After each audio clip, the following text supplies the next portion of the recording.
Yes, we can wait for 1 minute. Yeah. We should start on time because if somebody wants to join at 7:30, so it's now 7:30. So uh, you can start recording and then Yes, I started recording. I just started recording. So okay. yeah. I'll read the seven realities, then you all can read the Okay. Okay. Avatar Meher Baba Ki Jai, the seven realities: existence, love, sacrifice, renunciation, knowledge, control, and surrender. I give no importance to creed, dogma, caste, or the performance of religious ceremonies and rites, but to the understanding of the following seven realities. One, the only real existence is that of the one and only God, who is the self in every finite self.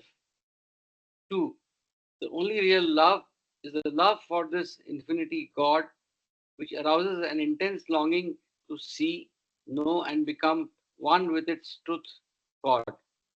Three, the only real sacrifice is that in which, in pursuance of this love, all things, body, mind, position, welfare, and even life itself are sacrificed. Four, the only real renunciation is that in which the abandons, even in the midst of worldly duties, all selfish thoughts and desires. Five, the only real knowledge is the knowledge that God is the inner dweller in good people and in so called bad, in saint and in so called sinner. This knowledge requires you to help all equally as circumstances demand, without expectation of reward. When compelled to take part in a dispute, to act without the slightest trace of enmity or hatred, to try to make others happy with brotherly or sisterly feeling for each one, and to harm no one in thought, word, or deed, not even those who harm you. Six, the only real control is the discipline of the senses to abstain from indulgence in low desires, which alone ensures absolute purity of character. Seven, the only real surrender is that in which poise is undisturbed by any adverse circumstance, and the individual, amidst every kind of hardship, is resigned with perfect calm to the will of God. Avatar Meher Baba Ki Jai. Avatar Meher Baba ki jai. Over to you. I will share my.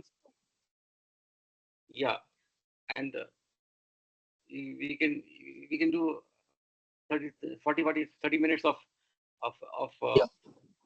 reading, but Sharing my. I will listen, but I'll not be able to participate for the first half hour.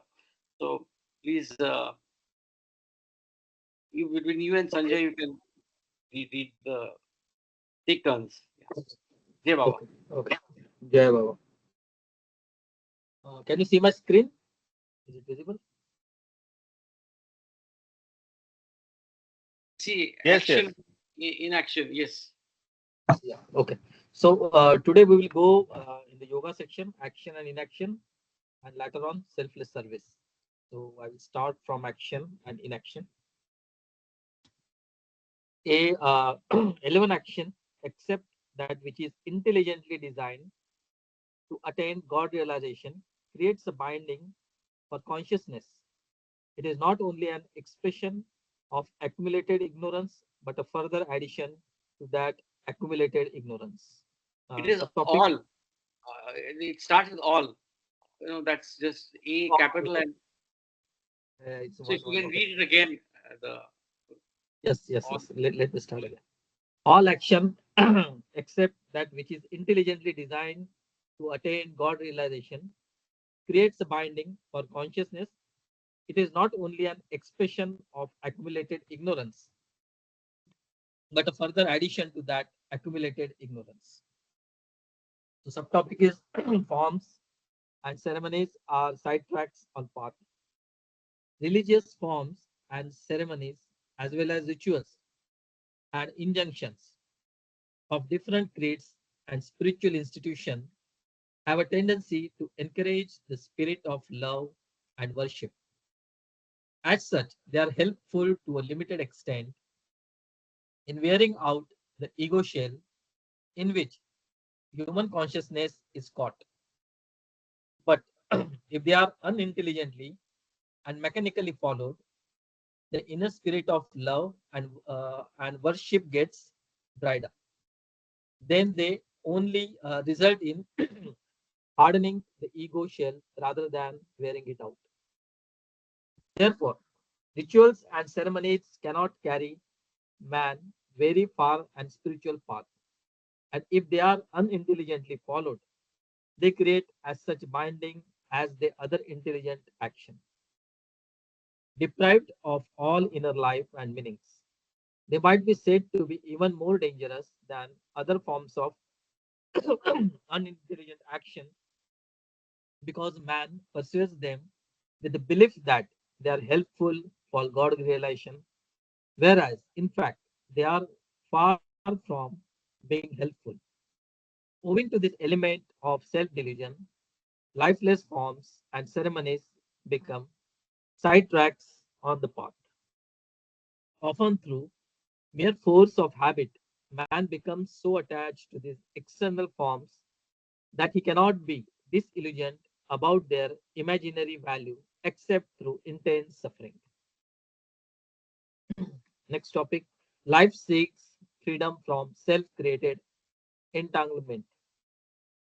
In many ways, inaction is preferable to unintelligent action, for it has at least the merit of not creating further sanskaras and complications. Even good and righteous action creates sanskaras and means one more addition to the complications created by past actions and experiences. All life is an effort to attain freedom from self created entanglement. entanglement. It is a desperate struggle to undo what has been done in ignorance, to throw away the accumulated burden of the past, to find rescue from the debris left by series of temporary achievements and failures. Life seeks to unwind the limiting sanskaras of the past and to obtain release from the mazes of its own making so that its further creation may spring directly from the heart of eternity and bear the stamp on unhampered freedom and intrinsic richness of being that knows no limitation. Inaction, often necessary stage. Action that helps in attaining God is truly intelligent and spiritually fruitful because it brings releases from bondage. It is second only to that action that springs spontaneously from the state of God realization itself. All other forms of action, in bracket, however good or bad and however effective or ineffective from worldly point of view, contribute towards the bondage and their inferior to inaction. Inaction is less helpful than intelligent action, but it is better than unintelligent action for its amount to the non-doing of that would have created a binding. The movement from unintelligent action to intelligent action, that is from binding karma to non-binding karma, is often through inaction. This is characteristic of the stage where unintelligent action has stopped because of critical doubt, but intelligent action has not yet begun because no adequate momentum has arisen. This special type of inaction, which plays its part in progress on the path, should in no way be confused with ordinary inaction, which springs from inertia of fear of life. So now, perfection.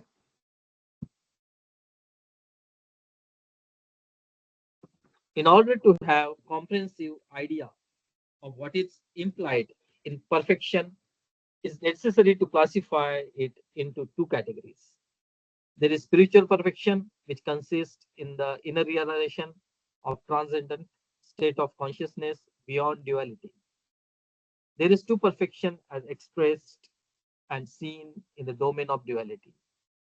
All related existence, which is part of the manifold world of manifestation, admits of degrees. And when one is concerned with perfection as seen in the manifested world, one finds that, like other things subject to duality, it also admits of degrees.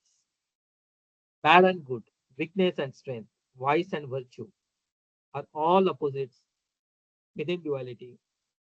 In fact, all these aspects are expressions of the one reality in different degrees.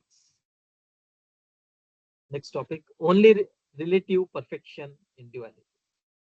Thus, evil is not utterly evil, but goodness in its lowest degree. Weakness is not mere incapacity, but strength in its lowest degree. And vice is not pure vice, but virtue as its lowest. In other words, evil is the minimum of good, weakness is the minimum of strength, and vice is the minimum of virtue. All the aspects of duality have a minimum and maximum, and all interventing degrees. Perfection is no exception to this. The whole range of humanity is included within the two extremes of perfection and imperfection. And both perfection and imperfection are essentially matters of comparison, contrast, and relative existence. Perfection is the domain of duality, is only relative perfection. It is only when one compares it with imperfection that it appears to one as perfection. Next topic is spiritual perfection distinguished from excellence. When perfection is concerned with duality, it consists in the excellence of some attribute or capacity. In this context, perfection is one aspect does not necessarily include perfection in other aspects. For example, someone who is perfect in science may not perfect in singing, or someone who is perfect in singing may not be perfect in the science. There is a sense in which excellence can be exhibited even in crimes.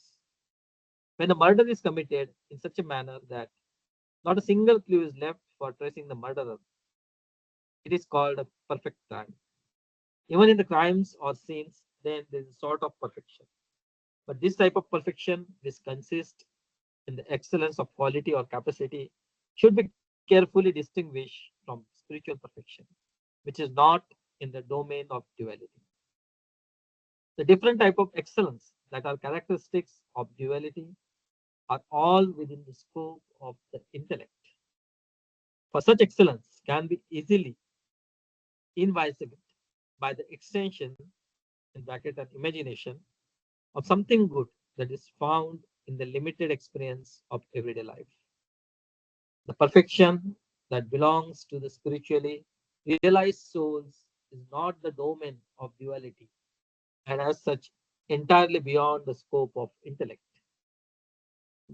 The perfection that belongs to the spirituality realized soul, perfection that belongs to spiritually realized soul is not in the domain of duality and as such in the entirely beyond the scope of intellect. Okay. It has no parallel in the domain of duality. When a person becomes spiritually perfect, he knows that nothing exists but God, and that what seems to exist in the domain of duality and is capable of being grasped by intellect is only illusion. For the spirituality perfect, God is the only reality. Science, art, music, weakness, strength, good, and evil are all nothing to him but dreams. His perfection consists in the knowledge of one indivisible existence. Good. Next topic, all forms of excellence in spiritual perfection. When spiritually perfect being wants to use all his knowledge and powers, it is always for the spiritual upliftment of other souls. His knowledge of others is not based upon their expressed thoughts. Thoughts comes first, and its expression in words follows later. As he directly knows the minds of all, he is not dependent upon the expression of thought. For him, words are unnecessary. If he wants to know something before it is manifested, he can do so, but he does so only when it is necessary for spiritual reasons. In the same way, if he wants to show excellence in any other matter, he can show it without any difficulty. All sorts of excellence are latent in spiritual perfection. Krishna, as the avatar, was not only spiritually perfect, but perfection personified. He was also perfect in everything.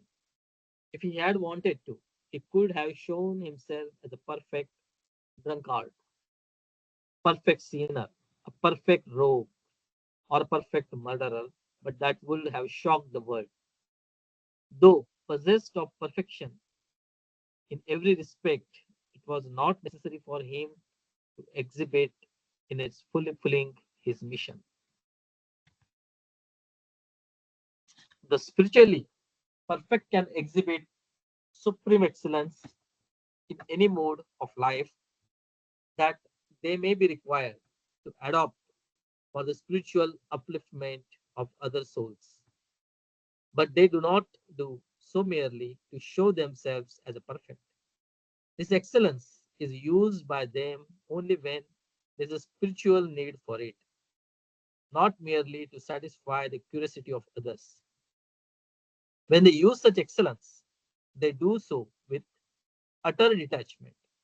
Just as a person who wears gloves may touch the dirt of the world without getting soiled, a spiritually perfect being can be engaged in a universal activity without being bound by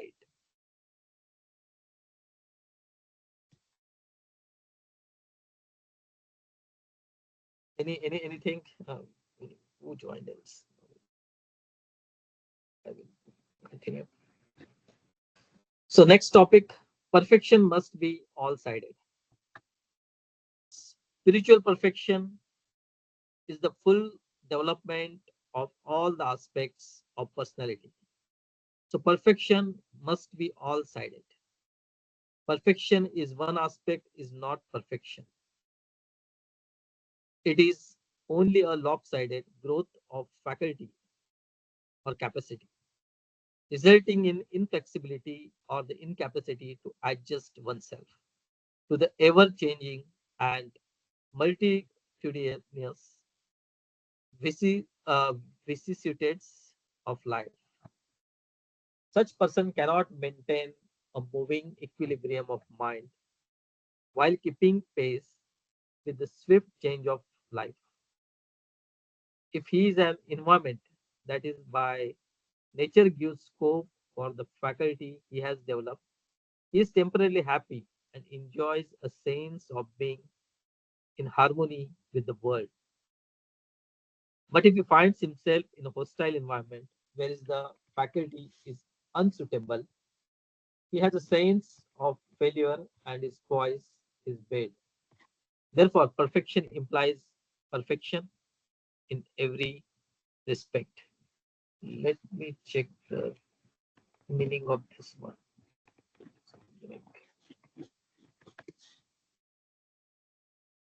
Change of circumstances.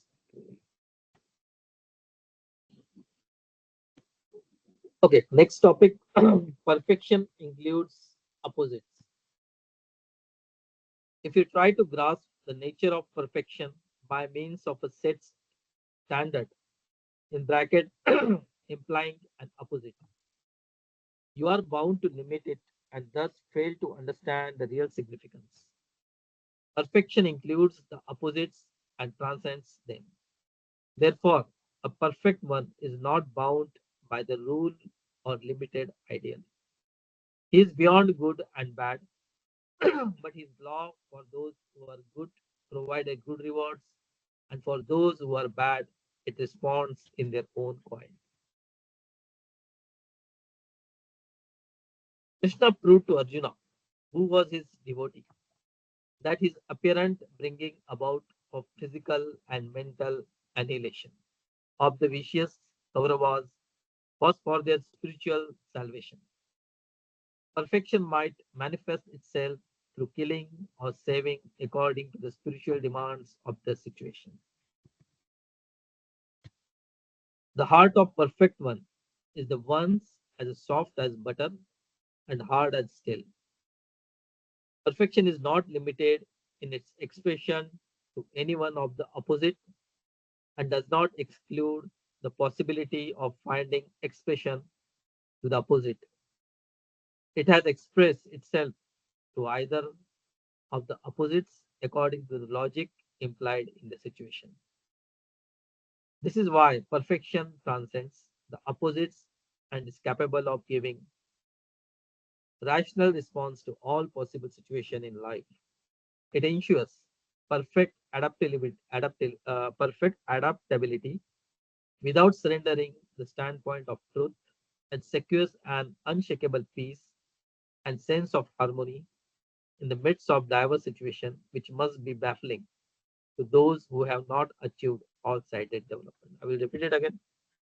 This is why perfection transcends the opposites and is capable of giving rational response to all possible situations in life. It ensures perfect adaptability without surrendering the standpoint of truth and secures an unshakable peace and sense of harmony in the midst of diverse situations, which must be baffling to those who have not achieved all-sided development. Okay.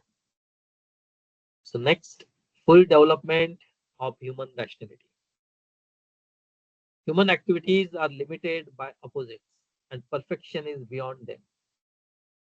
It should not be imagined, however, that perfection has no human element about it. When human beings are unhappy, they laugh to make themselves and others happy. But even a perfect one who is eternally happy is not without the sense of humor. In other words, perfection does not consist in being inhuman but superhuman. It is the full development of the rationality which is implicit in humanity. Next one is perfection is man becoming God or God becoming man.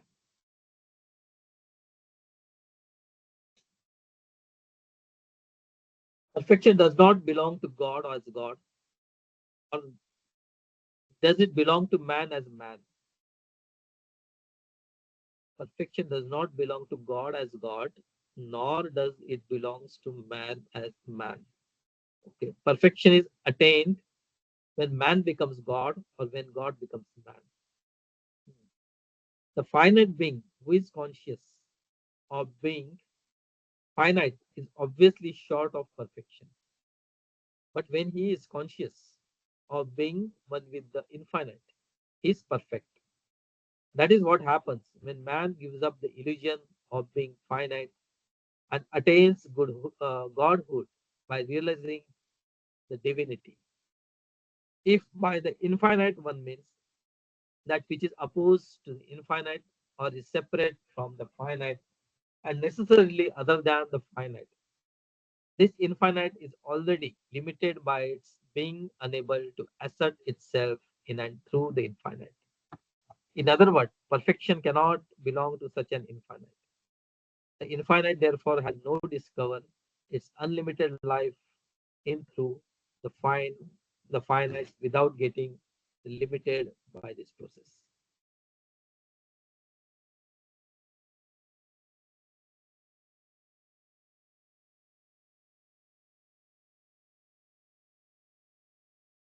God's perfection is revealed only when he manifests himself as a man. Conscious descent of God into the limited form of man is the avatar. This again in case of perfection. Thus, we have perfection when the finite transcends its limits and realizes its infinity of when the infinite gives up its supposed aloofness and becomes man.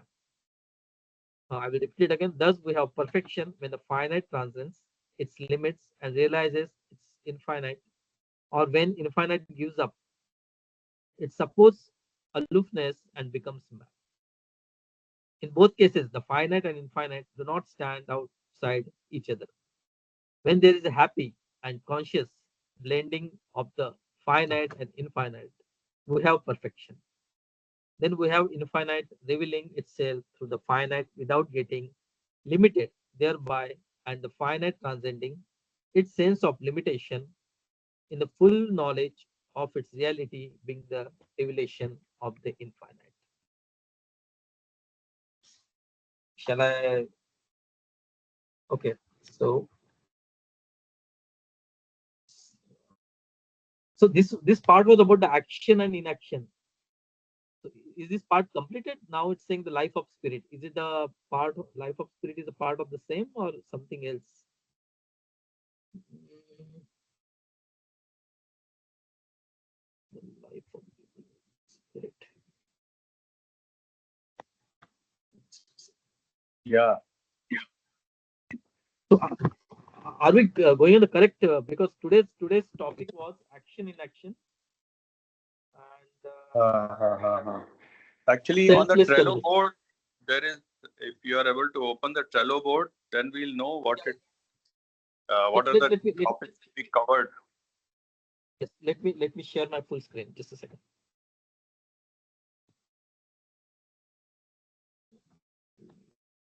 Screen. Okay.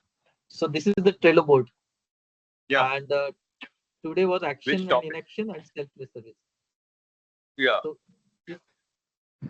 action inaction is done, right?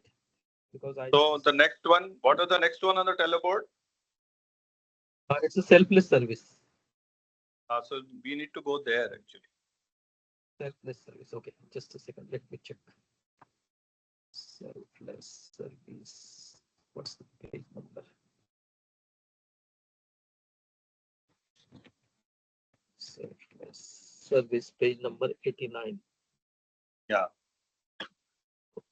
Let me go to page number 89.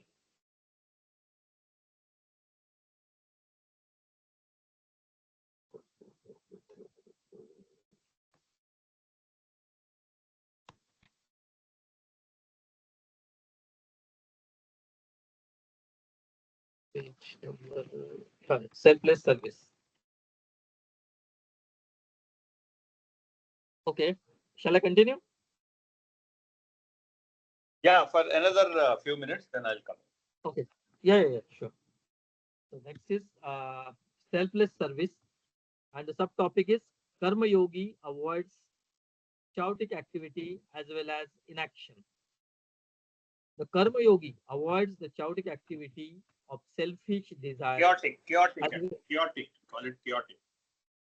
Yeah, chaotic. Yes, Karma Yogi avoids the chaotic activity of selfish desires as well as apparent inaction of total non-wanting.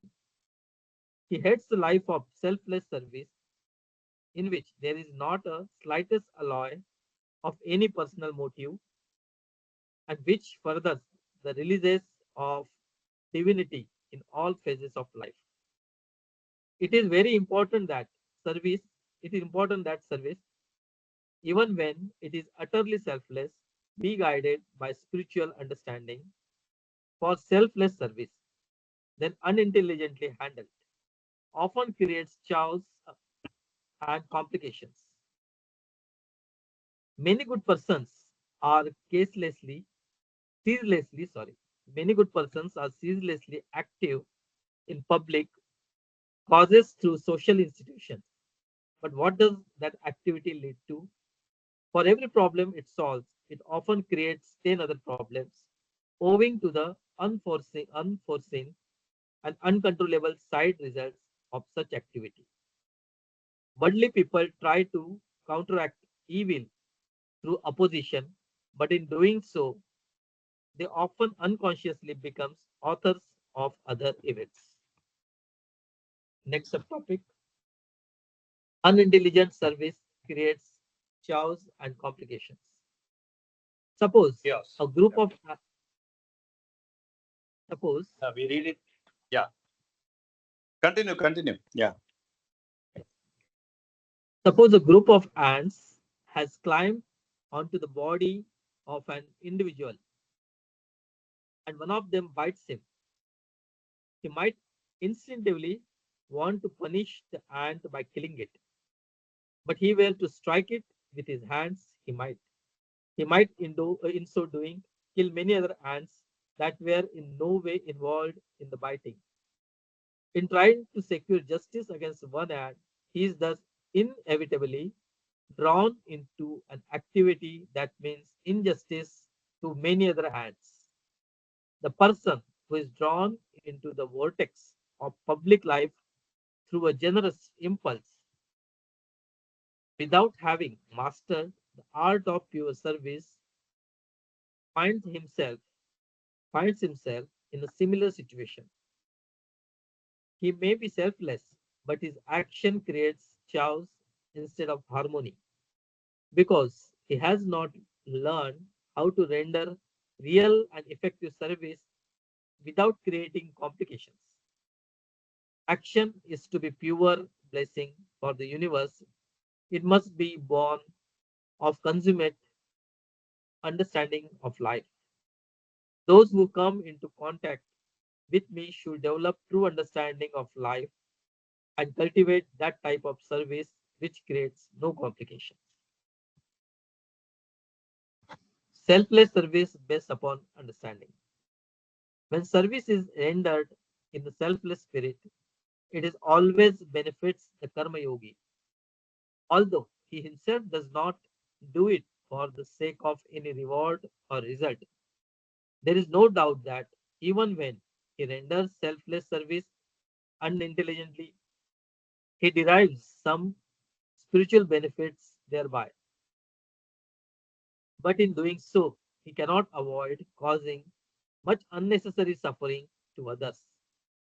However, when he renders selfless service with spiritual understanding, is not only confers spiritual benefit upon himself, but also promotes the material and spiritual well-being of others involved. Selfless service must be based upon understanding if it is to be an unmixed boon for all concerned. Next topic. Apparent service may be really be disservice. That which is looked upon as a service by ordinary person might under special circumstances be considered as a disservice by perfect master, for he was an unerring knowledge of the situation and a deeper grasp of the spiritual demands. Hence, though it is normally an undeniable act of service to give food to those who are needy, there may be some qualifying circumstances which is particular situation require that the needy person should not be given food for his own good. The tendency to beg for food as charity creates undesirable sanskaras. And in feeding a person who comes to you with this tendency, you may help him to increase the burden of such sanskaras. So, though you may appear to do him good by offering food, you may in reality be successful only in binding him further, though it may not have been your motive to crush him under your obligations. You may in actuality is be doing nothing else when you are charitable, not through understanding but through habit.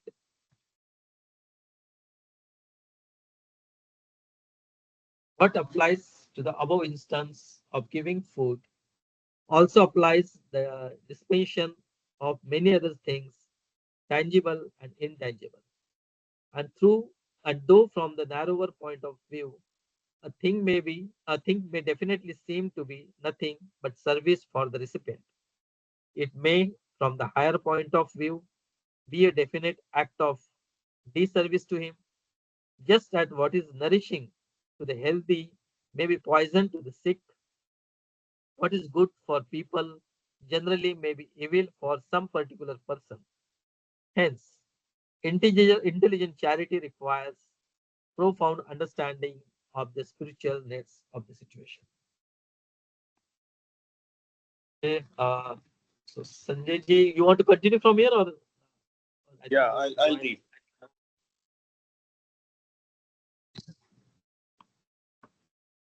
So, yeah, even unintelligent service. Let me put my earphones so you'll be able to hear better. Yes.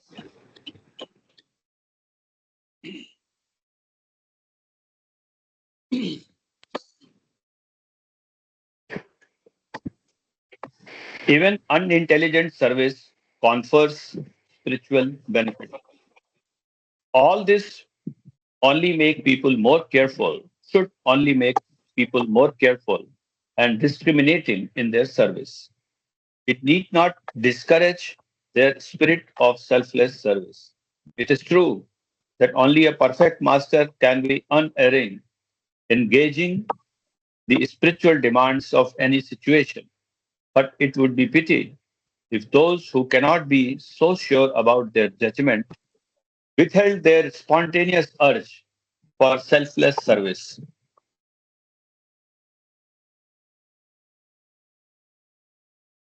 lest they might unwittingly render a disservice. Even when a person renders selfless service unintendedly, he always derives spiritual benefit through it. Service rendered with utter detachment. In fact, from the spiritual point of view, the real danger in service lies more in the possibility of you rendering it from a false motive than in making a mistake about the spiritual demands of the situation. Okay, I'll read it again. In fact, from the spiritual point of view, the real danger in service lies more in the possibility of your rendering it from a false motive than in making a mistake about the spiritual demands of the situation. So intention should not be wrong. If you render service in order to oblige a person, and if you feel proud of doing it, you are not only doing spiritual harm to the recipient of your service, but also to yourself. If, while serving, you take delight in it and develop pride in doing a good thing, you are getting attached to your act and thereby binding yourself. Just as one may get bound by an iron or golden chain, so also a person gets spiritually bound by his attachment to evil and good deeds. Hence, the way to remain. One mic is open. Can you see? Ashokji, your mic Oh, is open. Yeah.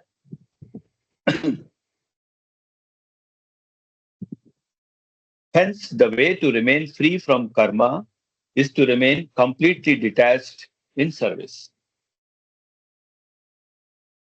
The consciousness that I am obliging someone is the first to occur during the process of serving, but it can be annulled by the contrary thought. I am obliged by being given the opportunity of serving. This latter thought facilitates the attitude of detachment and secures freedom from the bondage of good action. Service based upon comprehensive understanding, not only selfless and adjusted to the spiritual demands of the recipient, but is rendered with complete detachment. Such service takes the aspirant to the goal most rapidly. One minute. The value of service depends upon the kind of good secured through it. The value of service depends on the kind of good secured through it. Ministry, Ministering to the bodily needs of others is service. Cultivation of the intellect of others is service. Feeding of hearts of people is service. Satisfying the aesthetic requirements of society is service. All these forms of service are not of the same value, even if they are accompanied by a spirit of selflessness.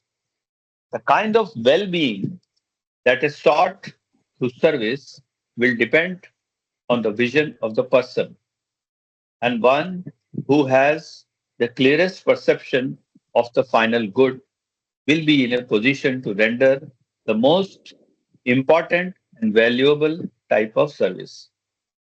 Those who have not found the supreme truth are incapable of this highest type of service.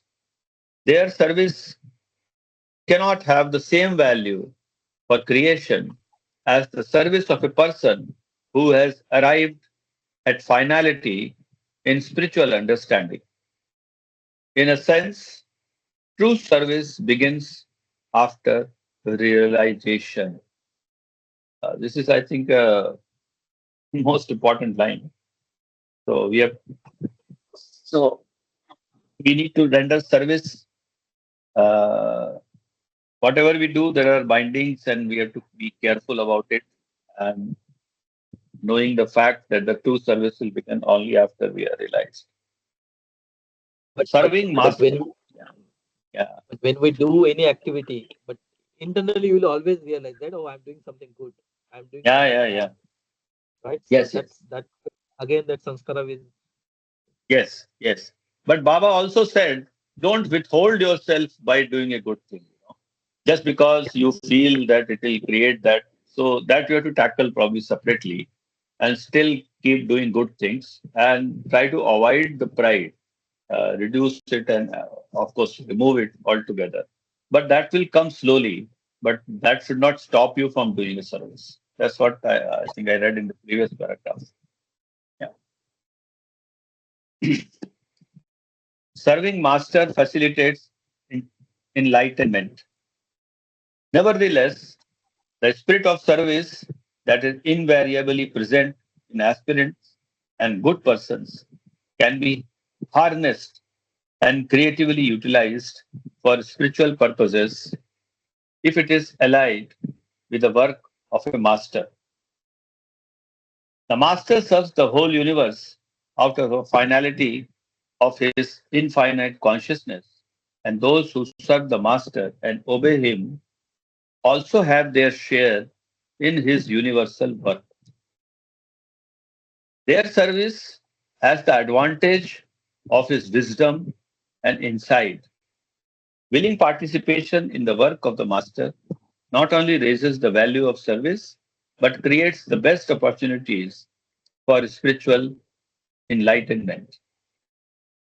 Service originating in in the instructions of the master is second in importance only to the service rendered by the master himself. Oh. Service free from attachment to results. For most persons, the idea of service is inextricably bound with securing certain definite results in the objective world. For them, service consists in the removal of human suffering or illiteracy or other difficulties and handicaps that thwart the flourishing of individual or social life. This is the type of service rendered by aspirants, politicians, social reformers, and other good people. Though this type of service is of immense spiritual importance, it is in its very nature unending. In spite of what any individual might attain in these fields, there always remains much that is to be achieved. Therefore, as long as the idea of service is thus tied to the idea of results, it is inevitably fraught with a sense of incompleteness. There can be no realization of infinity through the pursuit of a never ending series of consequences. Those who aim at sure and definite results through a life of service have an external burden on their mind. Service after realization. On the other hand, service that comes after realization of the truth is a spontaneous expression of spiritual understanding of the true nature of the self. And though it also brings about the important results in the objective world, it is in no way complicated by any longing for them. The sun shines because it is its nature to do so, and not because it wants to achieve something through shining. In the same way, realized people also lives, God realized person also lives a life of self offering because of the basic structure that is at the heart of reality, and not because he longs to achieve anything. His life is not a reaching out towards something with the hope of some kind of attainment.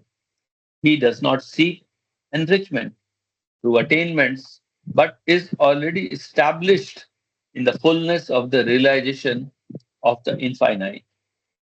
The overflow of his being is a blessing to life in other forms and actually brings about their upliftment from the material as well as spiritual point of view. As his own happiness is grounded in realization of the divinity within him, it does not suffer any diminua- diminution due to imperfection or suffering of life in other forms. And his consciousness is not tinged an ache of something unrealized. What English? Baba writes. There is thus a vast gulf between service before realization of the truth and service after realizing it. The life of the man God, the life of service, it is a perpetual offering to other forms of his own self. This service, which is characteristic of the life of a realized person, is fundamentally different from service found in lives of those who have not realized the truth. Har Meher Baba ki jai. Okay. So today's topic was I was just reading Karthik's message. Just a second.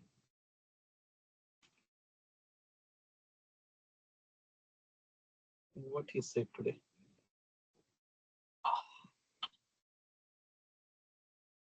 He mentioned about selfless, and I'm just trying to search his message. Ah, take your time. Yeah. In the group, he said something. I'm just looking at the group.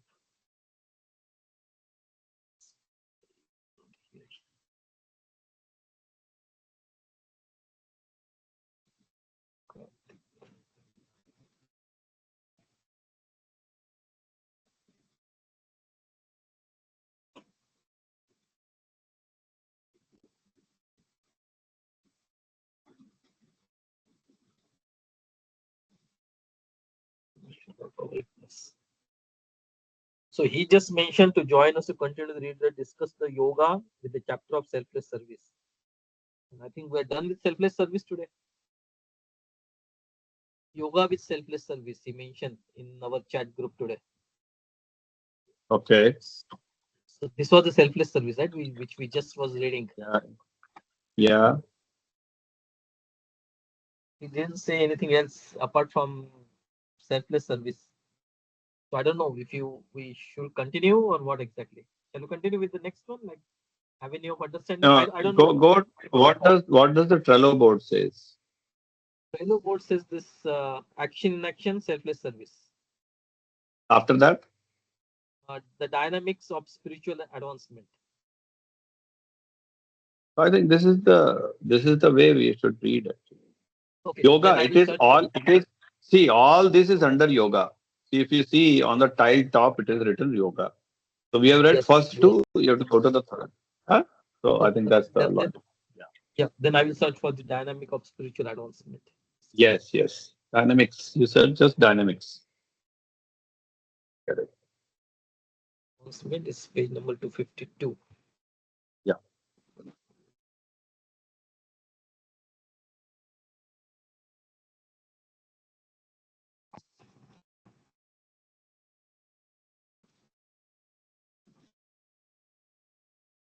Just put the number 252. You will reach there.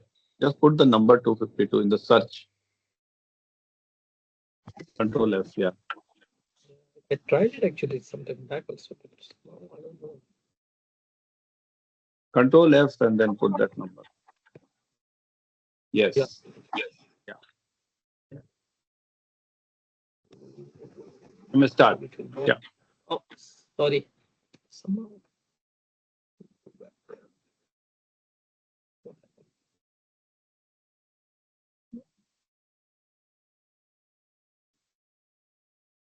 Hmm.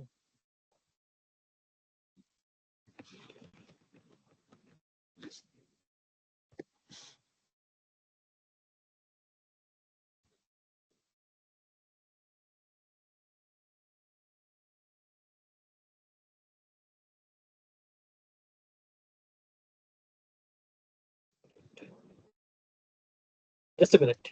Let me just search it again. I'm just stopping the show.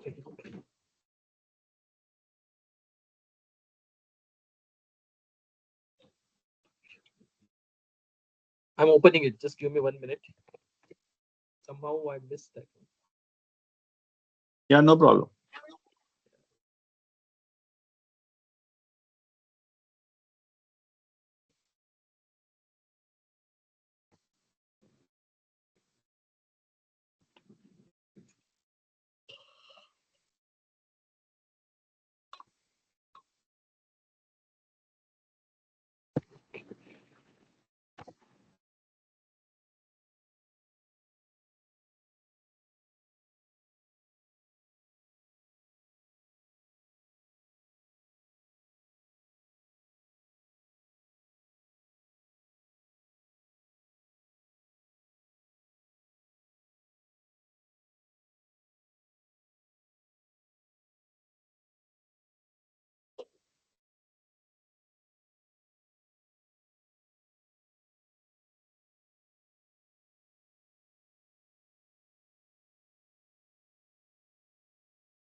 Yeah.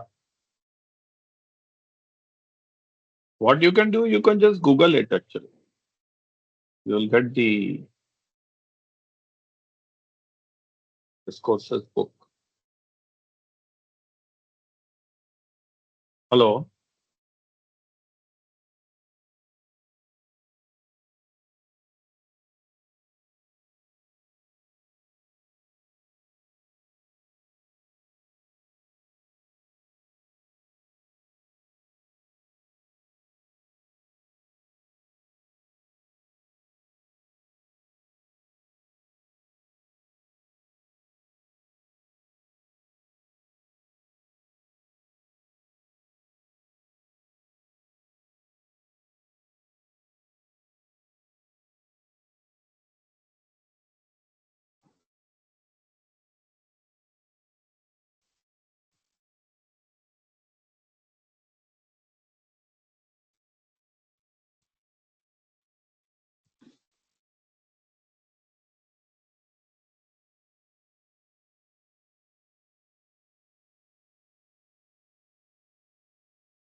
Hello?